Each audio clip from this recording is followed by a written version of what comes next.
Okay, welcome back. It's been an interesting interval since our last conversation. I hope everybody survived. We seemingly did. But again, we're now moving on to chapter 10. All right, and chapter 10 of the orally transmitted teachings is titled again, Teacher of the Law. Now, when you hear the words teacher of the law, what do you think about? Nichiren. Huh? Nichiren, Daishonin. Nichiren Daishonin. And yourself. It better include you. It better include you. Or you've missed the whole freaking point. Okay? There's no separation or difference between you and Nichiren Daishonin. You're a Buddha of limitless joy, right? We are all equivalent to Shakyamuni Buddha, according to this, what we're reading here, right? Right. Which has already been made clear. This isn't spooky, supernatural stuff. All right. So we're gonna do that. That's gonna be 16 points. I'm gonna try to get through the first 7 if I can today. But there's so much background you need to understand to really understand this. Okay. Then I'm going to go ahead and read you a lot of stuff. I'm sure I maybe have already read it to you before, those of you around the table. But I had an interesting thing happen preceding today's meeting, and that was that I really started to consider a good friend, Walter, that writes to me and keeps me on top of things as far as the Soko Gakkai is concerned. He lets me know what's going on there. Doing another translation of Goshos that have not been translated into English yet. Okay? And the one big Gosho, very important major Gosho that was not translated into English, it's not in volume 1 or volume 2, and I don't know, again, if you guys know the difference between what's in volume 1 versus volume 2. I don't know what they're going to call this volume 3. I know why they didn't put on the mystic principle of true cause in any translation, because there are so few people on earth that have the capacity to perceive what's being said there. Okay? But because it wasn't translated, I had a curiosity and a seeking spirit, so I kind of figured out what they're talking about. And now I'm going out on a limb here, but I think it's all in keeping with where we're headed for the discussion of this chapter. Okay? So, by the way, before I get started any further, I want to say thank you from the bottom of my heart to my good friend Robin Cora from Las Vegas, who took it upon themselves to make sure that I got a copy of this. This is a treasure that I will keep forever. I haven't opened it yet because I don't want to, until I'm really ready to read it and perceive it. I'm going to keep it in the cellophane. So, but thank you so much for this. This means a lot to me. Okay, so the whole thing is that we've been reading the Daishonin's enlightenment toward the Lotus Sutra, correct? And we've heard him qualify all of these issues as we go along. Now, who has he been talking to up until now? The 3 groups of voice hearers, right? Remember? Are you guys, because I know there's gaps between the time that we talk. I don't know how much all of this stuff is really known to you. So, it's the 3 groups of voice hearers that he's been talking about since chapter 2. That's all that's in the assembly. Okay? The ceremony in the air hasn't occurred. There are no, we already know there are Kumaras and whatever else from chapter 1. There are non-human entities that are there. Okay, but we haven't seen all of the Buddhas appear from the 10 directions or all of the Bodhisattvas appear from the earth. This has all been basically to an audience that were disciples of Shakyamuni Buddha in India. Okay, there are three groups of voice hearers, right? There's those of superior capacity, those of middling capacity, and those of inferior capacity. And he provides prophecies of enlightenment for all of them. Now, these are voice hearers. What is the significant thing about a voice hearer getting a prophecy of enlightenment? Because in all of the teachings prior to the Lotus Sutra, Shakyamuni treated voice hearers and cause awakened ones like they were lepers. You couldn't even give them alms, he said. That would just come back to you as a bad cause. They weren't worth it. Why? What was their big failing as voice hearers and cause awakened ones that it was so frustrating for him? Because true wisdom only comes from compassion. And bodhisattvahood is the basis of that. That's why we practice. If this was just about knowing shit, we could just sit there and read all the time, and that'd be the end of it. Okay? But no, this practice includes the unseen, the unforeseen is called karma. It's called the three obstacles and the four devils. These kinds of issues come forth in our lives. We manifest them because we're going forward towards the eternal state of Buddhahood. Okay? So, in reality, when we talk about the teacher of the law, what are we talking about? Are we teachers of the law? Yes. Okay. And what teacher of the law isn't a Buddha by virtue of being a teacher of the law? Because we're again, when I'm talking about teacher of the law, I'm talking about teaching Nichiren's Buddhism, not Shakyamuni's Buddhism. Okay? So that automatically makes everybody that chants Nam-myoho Renge-kyo a teacher of the law. Because the law is Nam-myoho Renge-kyo. It's never been qualified until Nichiren came along. But now what's been referred to as the law, we know is Nam-myoho Renge-kyo. Yes. Okay? So, in the second chapter, the expedient means chapter, the only superior capacity voice hearer was Shariputra. Okay? And Shariputra understood Shakyamuni in chapter 2 when he described the 10 factors. And he qualified that the bodhisattvas have served countless Buddhas, and they are in fact have already attained the status of equivalent of being a Buddha, right? Everybody's with me, correct? From chapter 2. Okay, so I'm going to start now reading under T in the dictionary. The first things I'm going to read to you are all under the name true, because I'm trying to qualify this issue of the mystic principle of true cause. Now, does anybody have a perception of any of that? Are you familiar with the 10 mystic principles or any of that kind of stuff? Because I'm going to get into all of it because I know nobody else has. Okay, so from seeking, I wanted to know what was this big deal about the mystic principle of true cause. And then Nichiren in the Gosho keeps talking about true cause, differentiating true cause. Now, why, after all the conversations we've had, in my estimation, why did he constantly make that differentiation?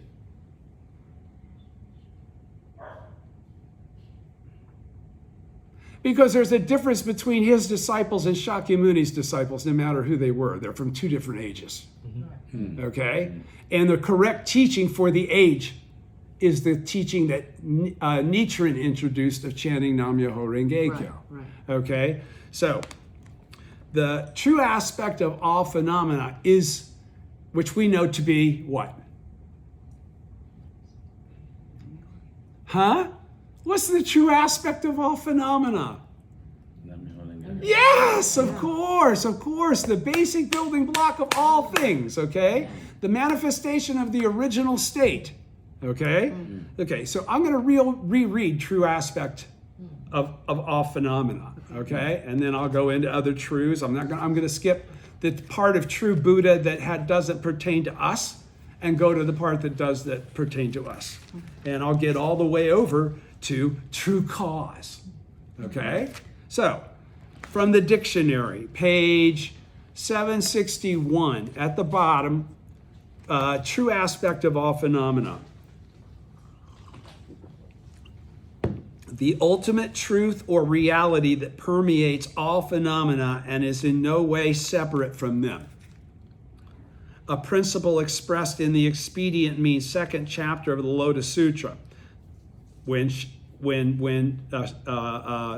Shakyamuni is telling Shariputra, it's been it's been major world system, thus particle corpus. That's actually the next chapter. Let me just read this. It says, the ultimate truth or reality that permeates all phenomena and is in no way separate from them. Okay, so there's only one thing that's like that, right? What is it? We just said it. Nam-myoho Renge-kyo, the original state, the law of the simultaneity of cause and effect is the whole point of this, the mystic principle of true cause. Why is the mystic principle of true cause such a big deal? Because in truth and reality, everything is contained within it. Without true cause, there is no original state. It's the same thing. It's Nam-myoho Renge-kyo, is what it actually is. Okay? So, let me go on. The ultimate truth or reality that permeates all phenomena and is in no way separate from them. Nam-myoho Renge-kyo. A principle expressed in the Expedient Means chapter of Lotus Sutra, but that's Shakyamuni talking. It's not Nam-myoho Renge-kyo, it's not spelled out there. It's the 10 factors, okay? The chapter states the true aspect of all phenomena can only be understood, can only be understood and shared between Buddhas. Now, who are Buddhas? Everybody, okay? Everybody in this phenomenal realm. So nobody's disqualified there, okay? It's whether or not the karmic reality has been awakened in your life that you're an actual Ichinen Sanzen person versus a theoretical Ichinen Sanzen person, okay? This reality consists of the appearance, nature, entity, power, influence, internal cause, relation, latent effect, manifest effect, and their consistency from beginning to end, right? Nyose so, nyose shou, nyose tai, all the way into, So then it says, the Expedient Means chapter defines the true aspect of all phenomena as the 10 factors of life from appearance through their consistency from beginning to end, which describes the unchanging aspect of life common to all phenomena. Since the 10 factors exist in any being of the 10 worlds, there can be no fundamental distinction between a Buddha and an ordinary person. That's why I was able to just say what I just said, okay? This revelation of the 10 factors of life thus established a theoretical basis for the universal attainment of Buddhahood. Based on this passage of the Expedient Means chapter, Tiantai established the philosophical system of 3,000 realms in a single moment of life, which is Buddhahood in your present form, right? Other than that, Shakyamuni's talking about in some future lifetime. Right. In his 1273 in his 1273 work entitled The True Aspect of All Phenomena, Nichiren defined all phenomena as all living beings and their environments in the 10 worlds, okay, which would be what? Everything, let me say it again, as all living beings, which is all living things, and their environments, which are the things that sustain that life and are inseparable from that life. They never appear separately, okay? The ultimate reality permeating all living beings and their environments in any of the 10 worlds is this law, okay? All phenomena, he stated, are manifestations of this universal law. So we know we're talking about Nam-myoho Renge-kyo, right? Phenomena and the ultimate truth are inseparable and non-dual. Now, what in the hell does that mean? I'll say the first because there was a semicolon there. All phenomena, he stated, Nichiren stated, are manifestations of this universal law. Okay? Nichiren teaches that this universal law of Nam-myoho Renge-kyo is everything is a manifestation of that, correct? Yep. Okay, semicolon. Then he says, phenomena and the ultimate truth are inseparable and non-dual. Okay, what's the ultimate truth? There we go. Nam-myoho Renge-kyo. What's all phenomena? Everything. Okay, everything and Nam-myoho Renge-kyo are inseparable and non-dual. This is the key, non-dual. They are the same original state. They're not one created the other. Okay? Just like ultimately true cause has to already include effect, or a true effect couldn't have manifested. The simultaneity of cause and effect is the basis of everything. It's always together. All right? Now, the next thing on page 762 is true Buddha. Okay, and all of us have been called true Buddhists since the very beginning of our practice, and we really didn't understand what the significance of that was. We knew the true Buddha was Nichiren. That was the teaching, right? And because we were Nichiren's disciples, we're true Buddhists too. But I bet you've never looked up to find out what the hell that actually means. Okay, so let me read it to you. If I go into true Buddha, there's a point 1 that pertains to Shakyamuni, and I don't give a shit about Shakyamuni. No offense. Let me go straight to point 2. As a reference to Nichiren, true Buddha, as a reference to Nichiren, applied to him traditionally by those in the lineage of his disciple Nico. Where did this come from? Nico. This is the only reason we have this, is because of Nico's faith, understanding, and karma to be with the Daishonin nonstop from the time he was 16 until from the time Nico was 16 to the time the Daishonin died. They were never separated, other than when he was out doing local activities in the area of Minobu. Okay? So again, Nichiren Shu is not going to see things this way. None of the other 40 schools are going to see what I'm talking about the way I'm discussing it with you. That's what makes these conversations so significant, because originally I wouldn't have had the balls to open my mouth about this kind of stuff, but it's worked out so that it's not just to you, my friends. Because I give you the freedom to either believe me or blow me off. I don't care. I mean, it's your life. Okay? I'm just trying to share what was shared with me so I know it got shared. Okay? So here we go. Point 2. As a reference to Nichiren applied to him, because again, that's what I'm trying to say. I'm really getting down to the sneaky point that teacher of the law is us. It's not something from a frickin' book from Shakyamuni. It's a descriptive outline for how we behave in the latter age to bring forth our innate Buddhahood. Yes. Okay? So, by those in the lineage of his disciple Nico.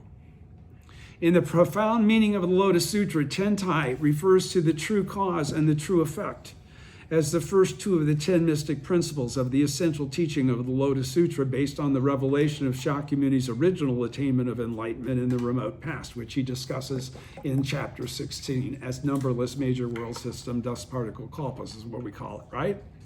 He associates the true cause with the sentence in the lifespan chapter, originally I practiced the Bodhisattva way, and the life that I acquired then has yet to come to an end. The true effect with the sentence, since I attained Buddhahood, an extremely long period of time has passed. In the remote past, Shakyamuni practiced the Bodhisattva way, true cause, which is chanting Nam-myoho Renge-kyo. We know now, right? And the Daishonin has already clarified in an earlier chapter. All Buddhas that are Buddhas attain their Buddhahood by virtue of the law. Okay? So this is something that applies to everybody. All right? So he says, again, and he associates the true cause with the sentence of, in the lifespan chapter, originally I practiced the Bodhisattva way, and the life that I acquired then has yet to come to an end. And the true effect with the sentence, since I attained Buddhahood, an extremely long period of time has passed. In the remote past, Shakyamuni practiced the Bodhisattva way, the true cause, chanting Nam Myoho Renge Kyo, and attained Buddhahood, the true effect, like all of us. We're all, actual Ichinen Sanzen people. Shakyamuni never specifically reveals, however, what teaching he originally practiced, the original cause or seed of his Buddhahood. Regarding this, Nichiren states the doctrine of the sowing of the seed and its maturing and harvesting is the very heart and core of the Lotus Sutra. All of the Buddhas of the 3 existences and the 10 directions have invariably attained Buddhahood through the seeds represented by the 5 characters of Myoho Renge Kyo. From this perspective, Nichiren is regarded as the teacher of true cause, and Shakyamuni as the teacher of true effect, by virtue of the teachings of Nichiren as they were left and held intact by Nikko, Nikko. This is because in the Lotus Sutra, Shakyamuni revealed his eternal Buddhahood, the effect of his original Bodhisattva practice. He did not, however, reveal the true cause or the nature of the specific practice by which he attained it. So nobody else can utilize this experience from the previous existences to utilize in their current existence to become like him now. Nichiren, on the other hand, revealed the teaching and practice of Nam Myoho Renge Kyo, which he identified as the true cause that enables all people to attain Buddhahood. This viewpoint identifies Nichiren as the true Buddha. And again, the significance of that, as far as the chapter we're going to read, is that only true Buddhas can, in fact, be teachers of the law, because we don't keep the law a mystery, okay? We're born in the latter day of the law. We're born in a different age. We have latitudes Shakyamuni didn't have. Shakyamuni couldn't talk about Nam Myoho Renge Kyo because it was not entrusted to him to reveal, and the time had not yet come. All of us are. All of us are in the same program with Nichiren.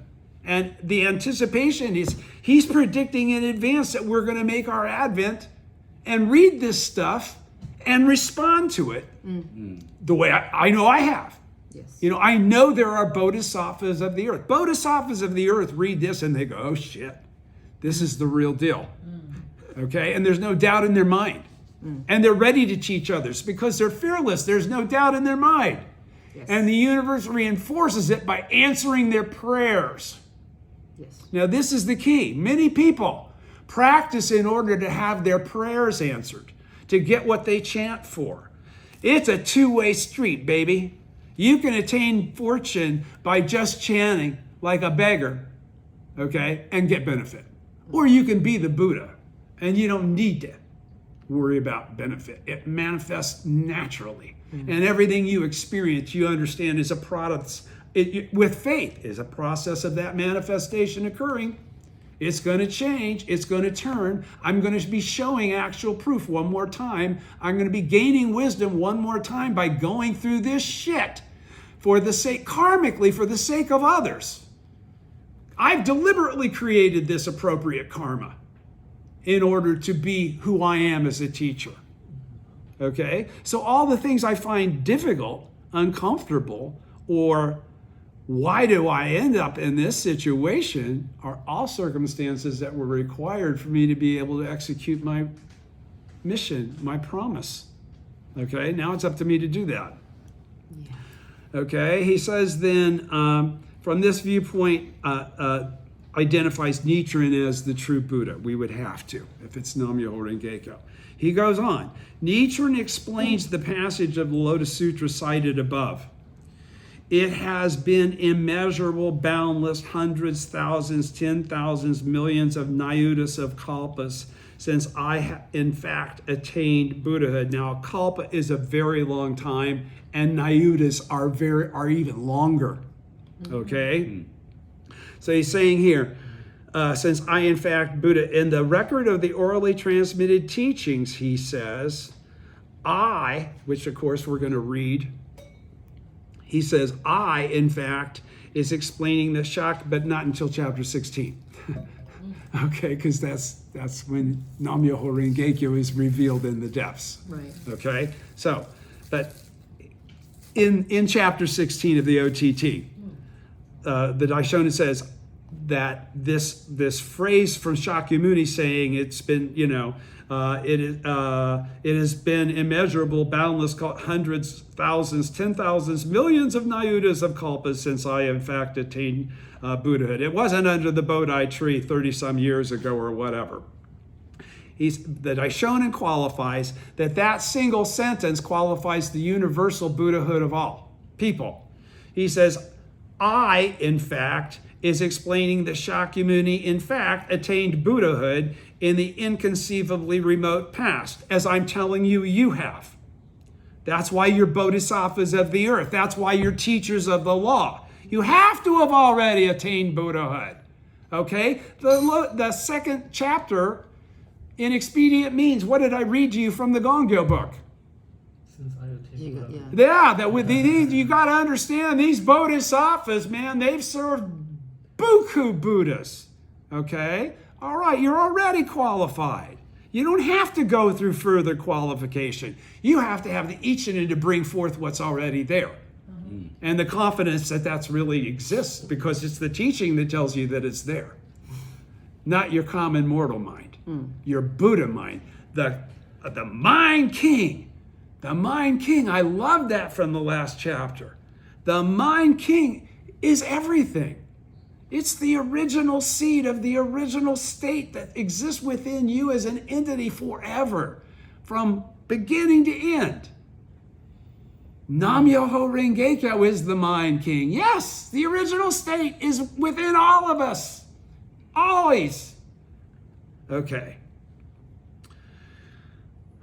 He says, I, in fact, is explaining that Shakyamuni, in fact, attained Buddhahood in the inconceivably remote past. The meaning of this chapter, however, is that I represents the living beings of the phenomenal world. So all of us are originally practiced the way.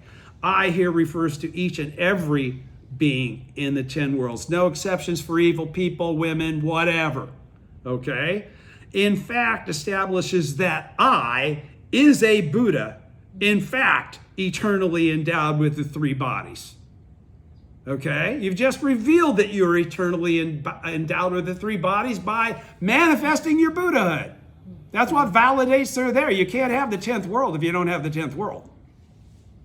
Do you understand? There's a difference between theoretical Ichinen Sanzen and actual Ichinen Sanzen. Ichinen Sanzen without Nam-myoho Renge-kyo and Ichinen Sanzen with Nam-myoho Renge-kyo. And you'll get into that when I get into all this other stuff. Okay? He says, this is what is being called a fact. That you've already been a Buddha long, long time before you were born in this lifetime. Attained refers both to the one who attains and what is attained. You are the Buddha. Why? Because you've revealed Buddhahood. You're able to reveal supreme perfect enlightenment. Anattara Samyak Sambodhai. Nam-myoho Renge-kyo. Okay? So, again, in fact establishes that I is a Buddha, is now a Buddha, eternally endowed with the 3 bodies. That's the same thing everybody else was chasing in the earlier sutras. They didn't have the body of they didn't have the manifest body of the Buddha. There's only Shakyamuni was the only manifest body of a Buddha. A Buddha with the manifest body. You follow, right? This is what is called a fact. It's a fact. It's not maybe it happened that way. It's a fact. Attained refers both to the one who attains, me becoming the Buddha, and me revealing my Buddhahood to others at the same time, simultaneously. Do you understand? Attained refers both to what the one who attains and what is attained. Attain means to open or reveal. That's what Buddhahood is. You're revealing the original state in your life that's always been there. That's all you're doing. You're not acquiring it. No one's giving it to you. You are fundamentally finding out that it's always been. It's the jewel sewn in the robe. Okay? It is to reveal that the beings of the phenomenal world are Buddhas eternally endowed with the three bodies. Just like Nichiren said, everybody's already eternally endowed with the three bodies. They just haven't activated the 10th world. It's not activated. It doesn't mean it's absent. It's two different things. Having your car turned on or turned off. It's the same mechanism. Okay? Pardon me. Buddhahood means being enlightened to this. What is Buddhahood? What is supreme perfect enlightenment? What is Anuttara Samyak Sambodhi? What I just said. Attained refers to the one who attains and what is attained. Attain means to open or reveal. Now, this is the first time we're now getting into Buddhahood. Okay, open, reveal, that's Buddhahood. Okay, it is to reveal that beings of the phenomenal realm are Buddhas already, eternally endowed with it. Eternally means it's always been there then, right? Nobody got woke it, formed it. It's part of, it is the original state. It's true cause, okay? Okay, are Buddhas eternally endowed with the three bodies? Buddhahood means being enlightened to this. So what is Buddhahood? Having the wisdom to see everything connected. Having the wisdom to see everything as being Nam Myoho Renge Kyo. Having to see that there's no separation between anything and that everything is your joyful karma that you get to expiate and at the same time demonstrate. At the same time you expiate your karma, you are demonstrating the power of the Buddha. Right? Okay, so he says here, Nichiren is saying that every being is essentially a Buddha eternally endowed with three bodies, a true Buddha. Essentially, they have to qualify it through their own actions. They have to turn the car on with their own key. In this sense, true Buddha refers to the Buddha nature eternally inherent in the lives of all living beings, which is what? The original state, Nam Myoho Renge Kyo, right? In the true aspect of all phenomena, Nichiren states a common mortal is an entity of the three bodies in a true Buddha. Man, I used to read that and go, what in the hell does that mean? How could that, what do you mean? Because I hadn't read enough of the Gosho to know the Gosho makes it all real clear. If you read all the Goshos, then this shit is real easy to understand. It's when you go at it with all you've ever done is read gray boxes, okay? And you're left to your own imagination, but that's not important. World Tribune or some other thing, whatever. Being a Buddha in your present form is the most important thing. Frankly speaking, that's what Nichiren says. That's what I'm going to tell you because that's what Nichiren says. All right? and being a loyal member of the Soka Gakkai is an important element to your practice, but it's not the determinant of what I just said. Right. I'm talking about faith in Nichiren, period. All right? And I'm not dissing anybody here by making that qualification. It's in the dictionary that way. Right. Okay? It's in the dictionary that way. A common mortal is an entity of the three bodies, and a true Buddha, a Buddha is a function of the three bodies. And a provisional Buddha. Because when you talk about a Buddha that's not a common mortal, It's a fantasy. It's a story. Yeah. It's an expedient means. Okay, they don't exist. That's why he's saying a Buddha, as we all think of Buddha before we realize we are Buddha. Okay, a Buddha is a function of the three bodies. Yes. Those stories help us perceive a potential reality that we ultimately become yes. convinced is already present. Right. Okay? All right. See also Buddha of beginningless time, which I already read you. This is the PS to all that, or the Buddha of limitless joy, or true cause.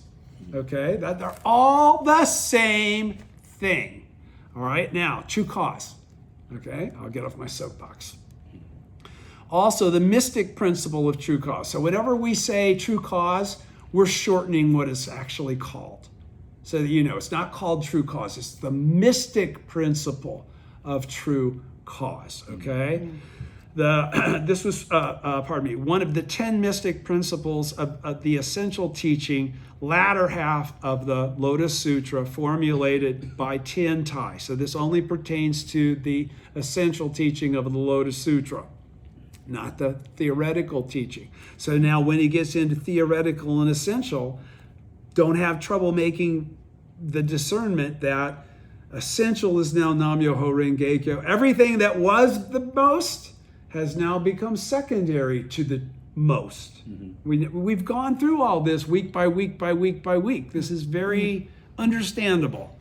All right? True cause. Also the mystic principle of true cause. One of the 10 mystic principles of the essential teaching, latter half of the Lotus Sutra, formulated by Tiantai in the profound meaning of the Lotus Sutra. It refers to the practice that Shakyamuni carried out countless kalpas in the past in order to attain his original enlightenment. This is the thing that he describes in chapter 16, and we call it numberless major world system dust particle kalpas. The term contrasts with true effect, or original enlightenment. Or the original enlightenment. Shakyamuni achieved countless kalpas before his enlightenment in India. So excuse me, the first part of that was referring to Sanzen Jintingo, and the second part was referring to Goyaku Jintingo. Okay, the true cause is indicated by the phrase in the lifespan chapter of the Lotus Sutra. Originally, I practiced the Bodhisattva way. Cause. Nam-myoho Renge-kyo, Nam-myoho Renge-kyo, Nam-myoho Renge-kyo. That's exactly what he did. Originally, I practiced the true cause. Nam-myoho Renge-kyo. Okay? Profound meaning defines Bodhisattva way as the true cause of Shakyamuni's original enlightenment, which would have included the Makashikan ultimately, right? It was his heavy-duty methodology of meditation, seated meditation. Profound meaning defines Bodhisattva way as the true cause of Shakyamuni's original enlightenment. Shakyamuni did not, however, clarify what the Bodhisattva way was. Tiantai interpreted it as a reference to the first stage of security, or the 11th stage of the 52 stages of Bodhisattva practice, which I will read to you next week. The stage of non-regression. We remember the attainment of which he defined as the true cause for Shakyamuni's original enlightenment, Tiantai. However, what teaching or law Shakyamuni had practiced to attain the stage of non-regression remained unclear. Nichiren identified the true cause or fundamental law that enables all Buddhas to attain their enlightenment as the law of Nam-myoho Renge-kyo, because he fully revealed the true cause for attaining Buddhahood and didn't just reference it and established a universal way of practice. He also prescribed a manner in which to bring this forth in your own life. In his lineage, Nichiren is called the teacher of true cause, while Shakyamuni is called the teacher of true effect. Okay? So that was all just about true. Hang on, I know you're worried that I'll take my drink. Hang on. Thank you. Where is it? Oh, here's all the 10s. If you go back to 10, Since I'm already on T, if you want to go back to all these 10 stages, there's 5 of them, 5 different kinds of stages that are the first 50 stages of the 52 stages that Tentai taught. It's under the letter T. If you want to know all about all of Tentai, everything you need to know about Tentai's teaching in order to understand where the Daishon is coming from or what the predication basis of it is, it's already all here in the dictionary. The dictionary was pretty much seems like there seems to be, to me, so far, nothing that I find as a reference that I don't know, that I don't find in the dictionary. It's pretty unbelievable. Okay, so this isn't all going to be in necessary order, but the 10 mystic principles, which is what we were just talking about, because true cause is the first of them, right? You're with me, right? Yeah. Okay, now we're going to get into some more mystic stuff. Where's my phone? Okay. What does mystic mean? It's mysterious. Okay, it's not easily discernible. You can't truly qualify what it is because it's very difficult to validate. It could be perceived in many different ways. Okay? Mystic. Go look it up. You can't explain it. Huh? You cannot explain. You cannot explain. Well, you can try to explain something that's mystic, but that doesn't mean you're right. Mystic means that it's truly actually unfathomable. Okay? All right. So the 10 mystic principles. 10 principles set forth by Tentai in the profound meaning of the Lotus Sutra, interpreting the word myo. So this is all about the word myo. So every time you hear me use the word mystic, it's really myo. Okay, I'm just saying mystic because that's what they're using as a transliteration of it. All right. So again, 10 principles set forth by Tentai in the profound meaning of the Lotus Sutra, interpreting the word myo of Myoho Renge-kyo, the title of the Lotus Sutra. According to Tentai, the 10 mystic principles are all implicit in the single word myo. All right? There are 2 categories of 10 mystic principles. The 10 mystic principles of the theoretical first half of the Lotus Sutra, theoretical teaching first half of the Lotus Sutra, and the 10 mystic principles of the essential teaching latter half of the sutra. Okay. In the descriptions below, the word mystic is a translation of myo. The 10 mystic principles of the theoretical teaching are based on the concepts of the true aspect of all phenomena and the replacement of the 3 vehicles with the 1 vehicle. That's why I reread the definition of the true aspect of all phenomena. And after all these chapters, we pretty much know about the replacement of the 3 vehicles with the 1 vehicle, right? Cause, awaken, one, voice, hearers, cause, awaken, ones, and bodhisattvas are all just aspects or stages of manifestation of the original state of Buddhahood. Everybody's with me, right? Okay, so 3 and okay, this is all based on the true aspect of all phenomena and the replacement of the 3 vehicles with the 1 vehicle. Tentai said they are 1, the myo principle, because I'm not going to say mystic. You already know you can read mystic. I'm going to say myo to reemphasize what we're saying here, really. They are the myo principle of reality, meaning that the objective reality observed, what does objective, and illuminated by wisdom is mystic. Okay, so again, they are the mystic principle of reality. What's reality? Everything that we're experiencing right now, okay? Or anyone, any place, all right?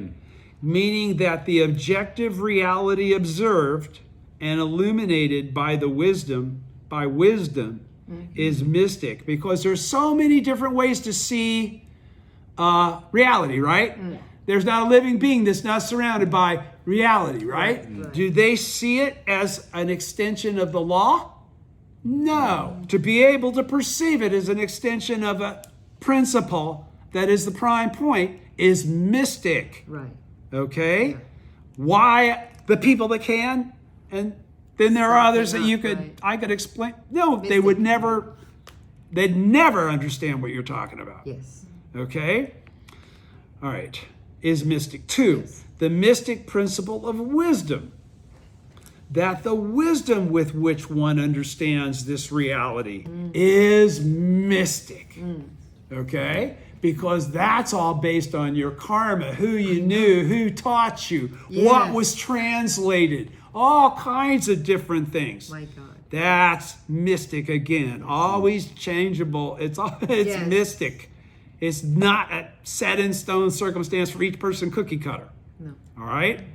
Karma. You should understand you are a mystic entity. You're an entity of the mystic law. How could you not be mystic? Right?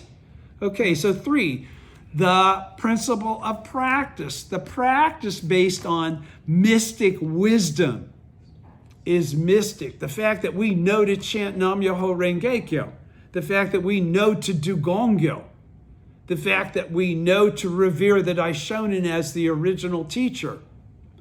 This is mystic. Not everybody gets a chance to have this capacity.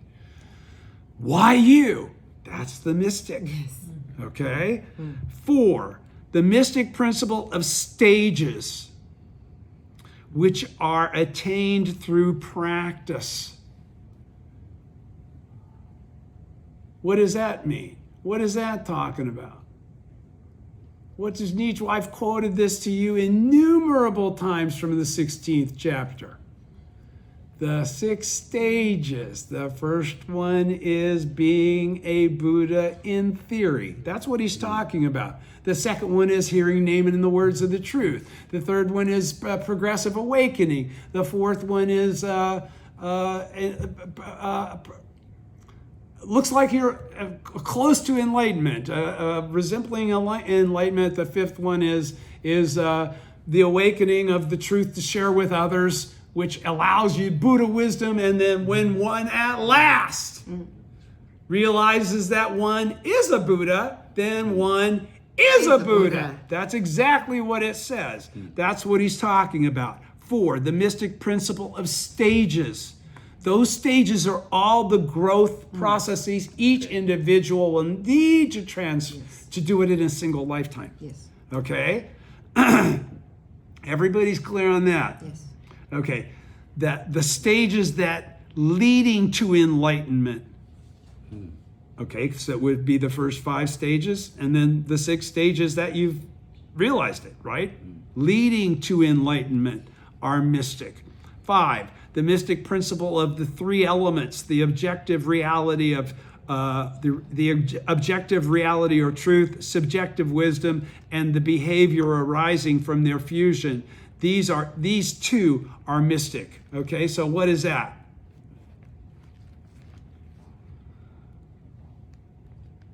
The mystic principle of the 3 elements, that objective reality or truth, subjective wisdom, and the behavior arising from the fusion of these 2 are mystic.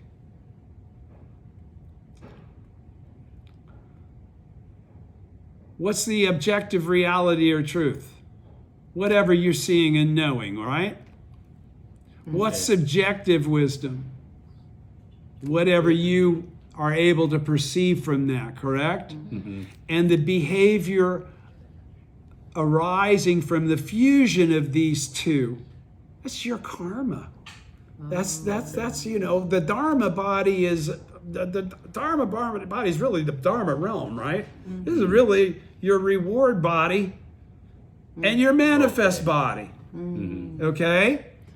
And that's mystic. That means you're an entity. Whoa, congratulations, you came out of coup. All right? Okay. 6, mystic principle of responsive communion, meaning that the Buddha appearing in order to respond to the people's desire to seek him is mystic. Okay, what's that mean? What's that talking about? To show it to people. Why do Buddhas appear in this world?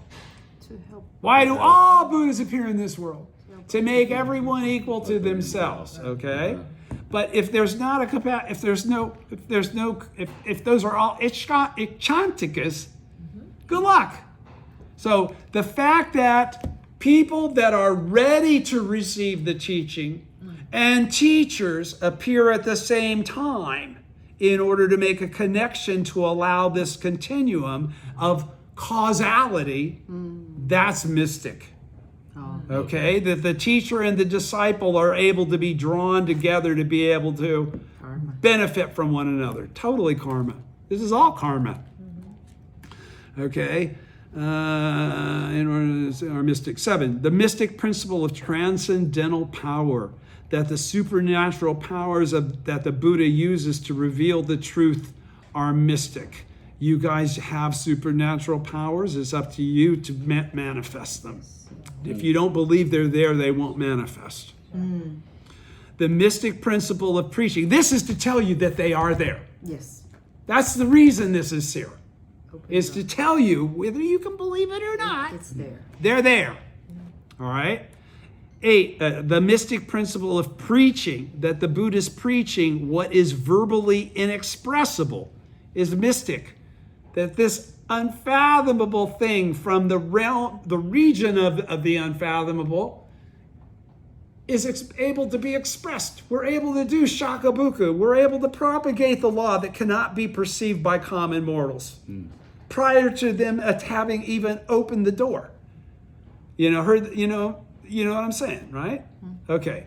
And then 9, the mystic principle of relationship, that all people are related to the Buddha, is mystic, because there's not a single person that doesn't have this capacity. All right? And 10, the mystic principle of merit and benefit, that people who received the seeds of Buddhahood, major world system, dust particle, kalpas ago, finally attain the truth through the process of maturing is mystic, okay? That those people that he talked about in the first half, we've just read about them. They all got prophecies of enlightenment, right? That's what he's talking about there. That's mystic. That his relationship with them, that those seeds that he planted so long ago could have ultimately resulted in their manifestation around him in the Sahe world one more time. Okay. The 10 mystic principles of the essential teaching are based on the revelation of the Buddha's original enlightenment, countless kalpas in the past, as expounded in the lifespan chapter. So this would all have been from like simile and parable, I guess, is where he does Sanzen Jintingo and explains that. Okay, major world system, dust particle kalpas. And then it's in the lifespan chapter that he says, okay, take that example I gave a while back and take each one of those worlds, whether they were ground up or not, and turn them all into worlds and then grind them all up. And then that's numberless major world system, dust particle kalpas. In the 16th chapter, the 10 mystic principles of the theoretical teaching are preparatory to the 10 mystic principles of the essential teaching. So you had to understand what I just said here, which none of you would have understood had I not thrown in the connection to Nam-myoho Renge Kyo.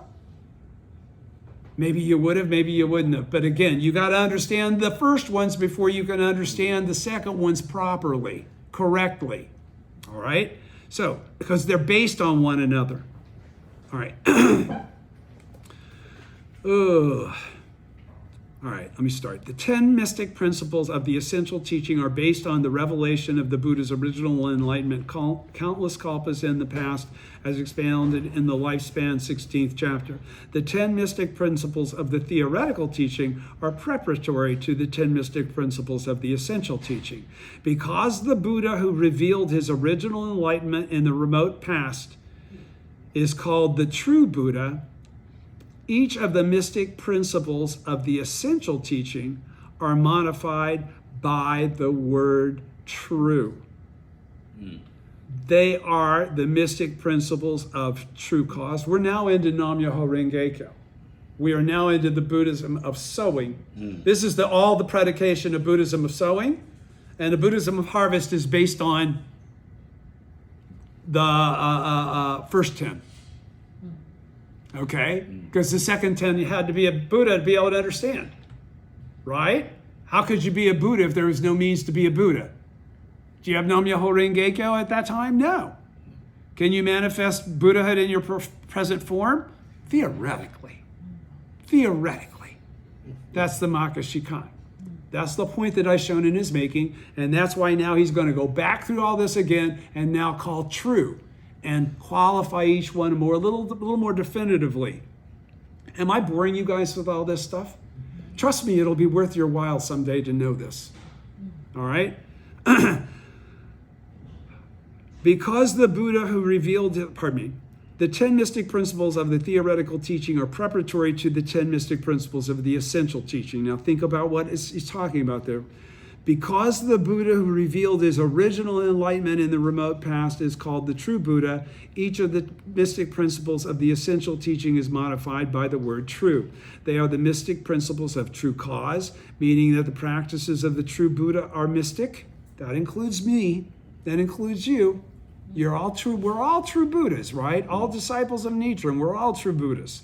Okay? So the mystic true cause, meaning that the practices that we experience are mystic. True effect, that the merits and virtues attained by us are mystic. True land, that the land where we dwell is mystic. True responsive communion, that the true Buddha appearing in response to our desire to be like him, to seek him. That's what it says. The people's desire to seek him is mystic. 5, true transcendental power, that the supernatural powers the true Buddha displays when he preaches are mystic. Yeah. True preaching, number 6, that the Buddha's preaching in the remote past is mystic. True relationship, that the people who formed connections to the true Buddha in the remote past are mystic. True nirvana, that the true Buddha's nirvana is not an expedient means, but eternal and inherent, and therefore is mystic. Now, why is that thrown in there? What's he talking about? Don't forget, what's nirvana mean? Blown out. It means to never exist again. That's not what a Buddha does. A Buddha exists eternally, right? Okay, so that's why he's making this point. True nirvana. True nirvana is not to disappear. True nirvana is to come back eternally, turning people on to a way to be like you. Okay? That's true nirvana.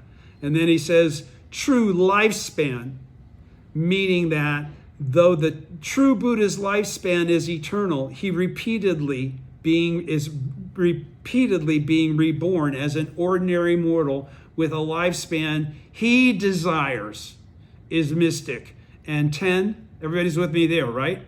We live as long as we want. We basically created all the causes that manifest in our lives.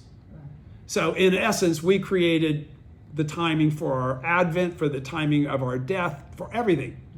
Okay? Because even if it's a prayer that extends our life, we have the karma to have had the wisdom to make that prayer that extended our life. So it was all in the karmic blueprint, so to speak, that only time, a single moment of life, only it is revealed. We can't tell where it's headed until we get there. Okay, but we do know that we're Buddhas without having to be perfect. We're Buddhas without having to do anything other than have faith and practice correctly. Okay? So he says, again, true benefit. That the benefit the true Buddha bestows upon the people in the land of eternally tranquil light is mystic. That they are Buddhas exactly as they are. I'm now going to read you the Teacher of True Cause and the Teacher of the Law chapter. And I have one thing here to jump to first. Let me go back to that so that I go right from that into that. And I'm still good on time. Something I've never read to you before, but I've realized it's marked, and I don't think I've ever read it to you. Who understands the simultaneity of cause and effect completely? Let me read it to you. Okay, we understand what it is, right? It's the original state. The inseparability of cause and effect. They're the same thing, like good and evil. Okay? All right, so the simultaneity of cause and effect, which is the law of Nam-myoho Renge-kyo. Okay? The principle that both cause and effect exist together simultaneously in a single moment of life. Now, I meant to read you this last week, or the last time we were together, and that's why I went into the whole single moment of life deal. This is really all about, this really only is occurring in a single moment of life. Understand that? Yes. Okay? It's not a tattoo. You get once and it's there, right? Every moment you manifest some life condition. Yes. It's up to you which life condition. Yes. Okay? So, simultaneously in a single moment of life.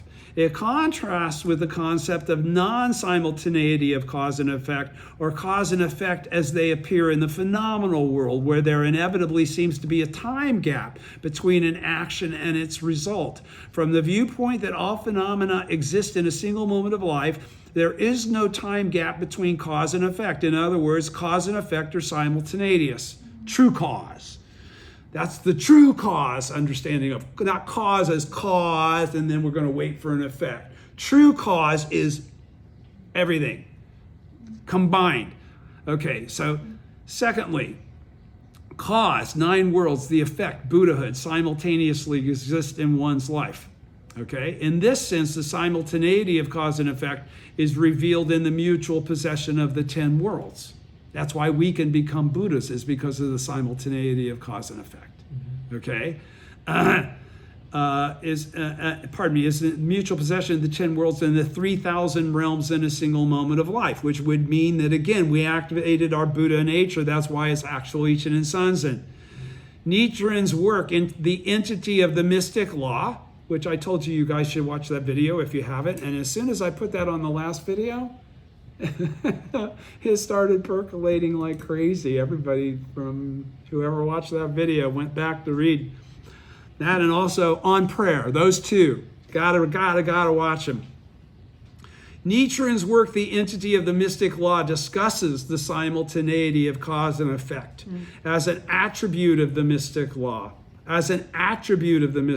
Meaning that the mystic law is both cause and effect. He states, he, the Buddha, perceived, this is when he describes, okay. He from the entity of the mystic law, the entity of the mystic law, okay? Now the title of that Gosho should tell you what it's about. The entity of the mystic law. Go read it or go watch it. It states, he, the Buddha, perceive that there is this single law, wonderful single law, Myoho, that simultaneously possesses both cause and effect, Renge, and he named it Myoho Renge. This single law, that is Myoho Renge, encompasses within it all phenomena comprising the 10 worlds and the 3,000 realms, and is lacking in none of them. Everything, without exception. Anyone who practices this law, Nam-myoho Renge-kyo, will attain both the cause and the effect of Buddhahood immediately. Why?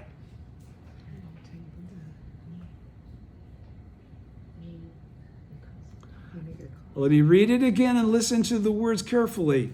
Anyone who practices this law will obtain both the cause and the effect of Buddhahood simultaneously.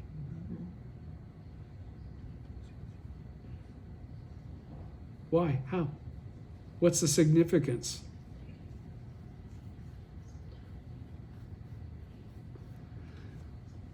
What are you, if you've never heard of Nam-myoho Renge-kyo, if you've never heard of the law?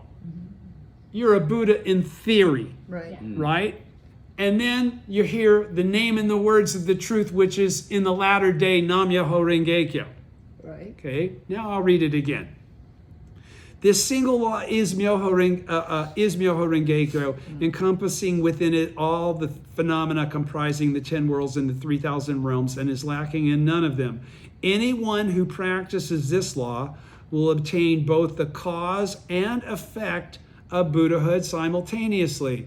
Because Nam Myoho Renge Kyo, okay, so if anybody who practices this, You activate it. you had to have, right? Anybody who chants Nam Myoho Renge Kyo is guaranteed Buddhahood in their present form as it relates to the cause, the effect of Buddhahood. Some people may sleepwalk through this and never get to enjoy being the Buddha in the 10 worlds. I think it's a gas. Yes. Okay, but it's up to you whether you want to live in the if you want to live in the world as a Buddha and be a teacher of the law. Let me tell you, you're going to get a lot of opposition. Okay, you've got to be ready and willing to take that part on. Many people will never ever have to deal with the 3 obstacles and the 4 devils because they never actually approach Buddhahood because they're chanting to a piece of paper. They don't understand it's their own life. They've never read the Gosha seriously. They've never actually studied. They went through the work, whatever Soka told them that they needed to do. This is what we're reading this month. That's the extent of learning that they prescribed for themselves. Yeah. Okay? Nobody made that decision for them but them. Yeah. I didn't make that decision. I decided to study. Mr. Matsuoka studied on his own out the wazoo. All of the mentors that I can call Buddhas all studied their asses off.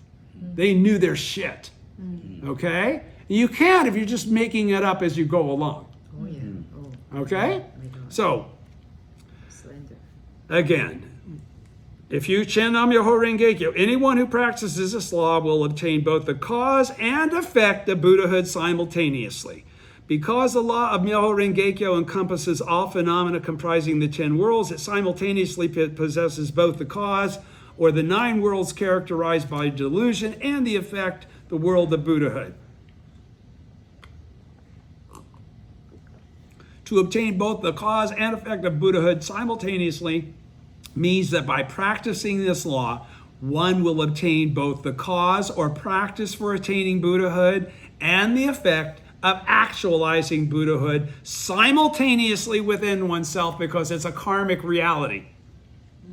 Okay? That's why it can be simultaneously and you're going like, well, I don't feel any different, but I'm the Buddha now? Yeah. Yes. Yes. That's a, You are. And you'll awaken to that as you are able to understand that that is the truth. And until you understand that is the truth, you can never really awaken. exactly. It's all theoretical. It's all for somebody else, somebody not like you, somebody special, somebody that doesn't have all your problems. Problems do not reflect fortune. They reflect a karmic process. All right? Specifically, Nichiren is referring here to the practice of chanting Nam Myoho Renge Kyo and its function to instantaneously tap and bring forth one's innate Buddhahood. So that's the simultaneity of cause and effect. And then I'm going to go back to this.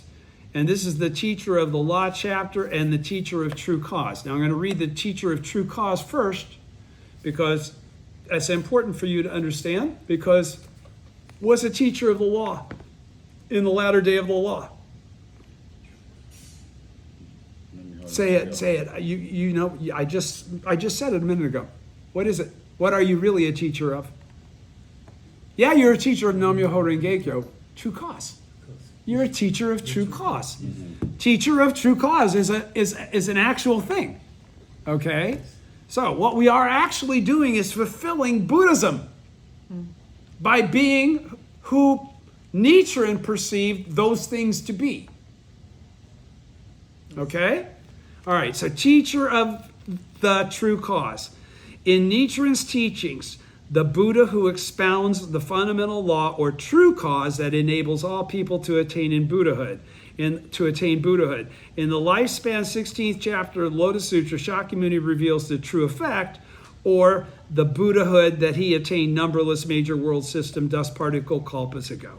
He does not, however, fully clarify the true cause, i.e. the practice that led to his enlightenment at that time. Hence, he is called the teacher of true effect. In contrast, Nichiren taught that Nam-myoho Renge-kyo is the law implicit, hidden in the depths of the lifespan chapter, and is the cause of enlightenment for all people. Because he clarified the true cause for attaining Buddhahood, he is called the teacher of true cause, and his Buddhism, the Buddhism of true cause, or the Buddhism of sowing, that implants the seeds of enlightenment in the lives of those who practice it. Okay? So that's exactly what we do. Okay, now going to this chapter, and then I'll start reading from the chapter, and I still have a little bit of time to at least get that started. These are not long, complex points he's making, especially now that we've gone through all this. Teacher of the Law, the 10th chapter of the Lotus Sutra. In it, Shakyamuni, by the way, this now is the description of what we're going to be referencing in terms of parts of it. The 10th chapter of the Lotus Sutra. In it, Shakyamuni Buddha addresses Bodhisattva Medicine King, and through him the 80,000 bodhisattvas. So each time he's talking to Medicine King, but he's really talking to everybody. In contrast to the preceding chapters, which revealed the voice-hearer disciples, that the voice-hearer disciples will attain Buddhahood in the future, the teacher of the law and the ensuing 4 chapters deal with the practice and propagation of the Lotus Sutra after Shakyamuni's death, which is why I've studied this much more than any of that other stuff. Shakyamuni, accordingly, I'm not Shariputra, okay? Shakyamuni accordingly addresses these chapters not to his voice-hearer disciples, but the great bodhisattvas who work to save the people as the Buddha's emissaries, praising the great benefit of embracing and teaching the sutra. What's he talking about there? Shakyamuni accordingly addresses these chapters not to his voice-hearer disciples, but to the great bodhisattvas who work to save the people as the Buddha's emissaries, praising the great benefit of embracing and teaching the sutra. Who does that? Who did that? Who appeared in the Lotus Sutra in order to make the vow to do that? So the Shakyamuni said to everybody else when they wanted to make the same vow, chill, you couldn't handle it. These guys have been specially trained by me from day one. They're my original disciples. Okay? Well, who are we talking about? Bodhisattvas of the earth. Correct. Thank you, guys. Okay. One who hears even a single verse or phrase of it and devotes to it even a single moment of rejoicing, he declares, will without fail attain supreme enlightenment. Nam-myoho Renge-kyo is the same way. Moreover, one who secretly teaches to another even a single phrase of the sutra should be regarded as the Buddha's envoy sent out to carry his work. This chapter sets forth the so-called 3 rules of preaching of the Lotus Sutra. These are to enter the room of the thus come one, to put on the robe of the thus come one, to sit in the seat of the thus come one. The room of the thus come one means profound compassion, his robe a gentle and forbearing heart, and his seat the ability to perceive the non-substantiality of all phenomena. This chapter also mentions the 5 practices of the Lotus Sutra to embrace, read, recite, expound, and copy it, which I do a lot of. Okay, so but the bottom line is that we're gonna stop when they start to go into the robe, the room, and the seat. Okay, because that's more dictionary work, and I want to at least get started on the chapter 10. Okay, chapter 10, the teacher of the law. God, that was fun. Chapter 10, the teacher of the law, 16 important points. Point 1, concerning the teacher of the law. This is on page 81 of the record of the orally transmitted teachings. Chapter 10, the teacher of the law. Point 1, concerning the teacher of the law. The record of the orally transmitted teaching says, so this is straight from Nichiren, the word law, ho, stands for shoho, the various phenomena of existence. Everybody understands what that is, right? That's reality, right? Right? Yeah. Okay. The word teacher, she, indicates that this is the most beautiful part. Because if you understand the true aspect of all phenomena, this next sentence is absolutely true. I know it from my own life, and my wife knows it from her own life. And that's pretty cool. All right? Because she said it without me saying it to her. Oh, really? And I went, shit. Yeah. The record of the orally transmitted teaching says the word law here stands for shoho, the various phenomena of existence. The word teacher, she, indicates that all these various phenomena act directly as our teacher. That is the varied and numberless phenomena, our daily lives and everything in them, because we see them all as Nam-myoho Renge-kyo, and it all is the Buddhism of sowing, and it's all the teaching of Nichiren, and we're all bodhisattvas of the earth. When you see life that way, everything teaches you, because it's a smiling Buddha right back at you, Buddha. Yes. You get it? Okay. I know that sounded preachy, but I mean it. Those various things are, where do you think I get all my material? From what I read? No, it's from chanting Daimoku and living life and suffering. Yes. And experiencing joy, because the greatest joy is that you turn suffering into happiness. Yes. Okay? But it is from living as a person, as a human being. I don't live as somebody from hundreds of years ago. I use words that are naughty. Okay? So again, it's all based on our karma. When we were born, who were our teachers? What did we pick up from them? How far did we carry it before we had to take a nap? All right? All right, so that they act all these phenomena act directly as our teacher. That is, the varied and numberless phenomena of the 3,000 realms act directly as our teacher, and we become their disciples. Now, Nichiren and his followers who chant Nam-myoho Renge-kyo are the greatest among the teachers of the law. Period. Without comparison. Now, Nichiren and his followers who chant Nam-myoho Renge-kyo are the greatest among the teachers of the law. For when one reaches a realization of the true aspect of all phenomena, so he's qualifying this, once you've become a Buddha in your present form by utilizing the Buddhism of sowing, because he's saying once one reaches a realization of the true aspect of all phenomena, that's seeing Nam-myoho Renge-kyo as Nam-myoho Renge-kyo really exists, not as some Japanese words, Chinese words being pronounced in Japanese, okay?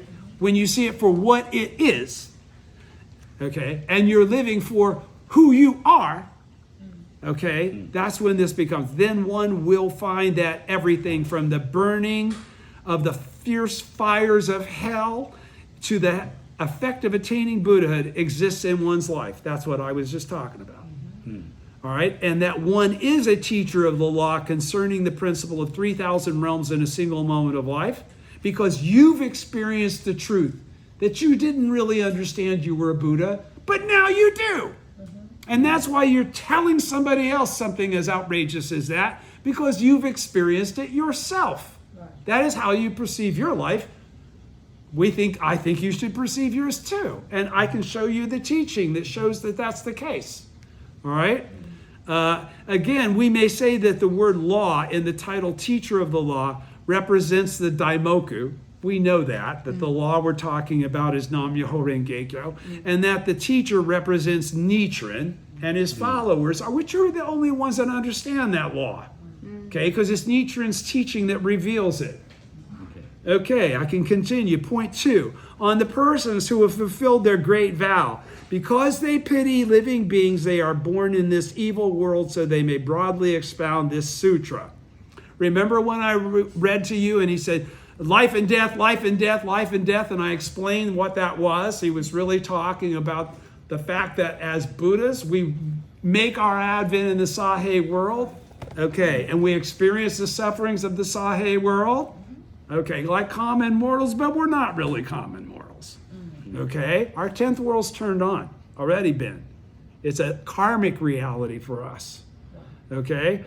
Point 2, on the persons who have fulfilled their great vow, because they pity living beings, they are born in this evil world and may broadly expound this sutra. The record of the orally transmitted teaching says, the great vow refers to the propagation of the Lotus Sutra. But what is the Lotus Sutra in the latter day of the law? Nam-myoho Renge-kyo. Because they pity living beings refers to all the living beings in the country of Japan, as he's writing this. The persons who are born in this evil world are Nichiren and his followers, because we really don't have to, we ask to be in this situation. Okay? I want to be with my mom and make sure she chants.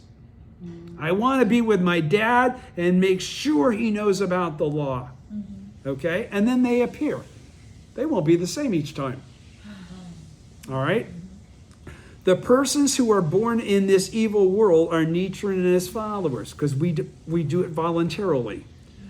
Broadly means to expound the sutra throughout the southern continent of Japadvipa. That means everywhere. This sutra refers to the Daimoku. It is not referring to the Lotus Sutra of the Wonderful Law, the 28 chapter thing that's now a provisional teaching because it's the latter day, right? Okay. And now the above passage refers to Nichiren and his followers who chant the Daimoku Nam-myoho Renge-kyo. Okay, so he says again, on the persons who have fulfilled their great vow, because they pity living beings, they are born in this evil world so that they may broadly expound this sutra. Because they came back, they fulfilled their vow. They attained Buddhahood in their present form. He says, this is Nichiren and his followers. Simple. Point 3, on the passage, if one of these good men or good women in the time after I have passed into extinction is able to secretly expound the Lotus Sutra to one person, even one phrase of it, then you should know that he or she is the envoy of the Thus Come One. He has been dispatched by the Thus Come One and carries out the Thus Come One's work. Nichiren says, the record of the orally transmitted teaching says, the practitioner of the Lotus Sutra acts as the envoy of the Thus Come One. The Thus Come One is Shakyamuni, and the Thus Come One's work is Nam-myoho Renge-kyo. Now he makes that statement because that's in keeping with what the sutra says, right? Then he says, the Thus Come One also refers to the living beings of the 10 worlds and the 3,000 realms, Nichiren and his followers who now chant Nam-myoho Renge-kyo. Pardon me. And 3,000 realms. So he says, Thus Come One also refers to everybody. Okay? And then he qualifies it further, saying, Nichiren and his followers who now chant Nam-myoho Renge-kyo are the true envoys. Okay, now what's an envoy?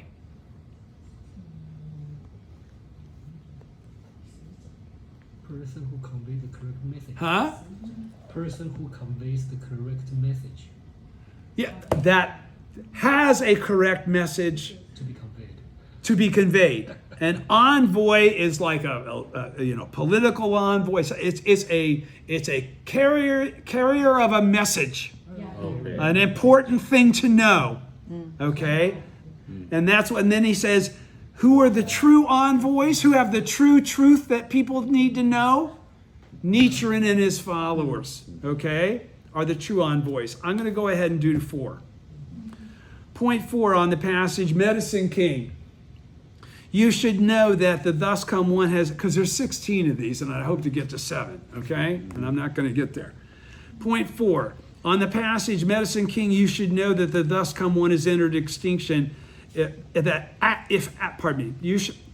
Medicine King, you should know that after the thus come one has entered extinction, if there are those who can copy, uphold, read, recite this sutra, offer alms to it, and expound it for others, then the thus come one will cover them with his robe. You should know that such persons lodge in the same place as the thus come one, and the thus come one pass them on the head with his hand.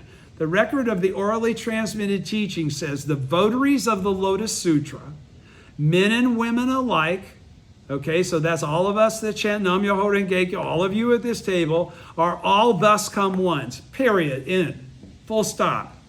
For they exemplify the principle that earthly desires are enlightenment. You're all seeking enlightenment by continuing to practice, whether you have attained Buddhahood or yet or not.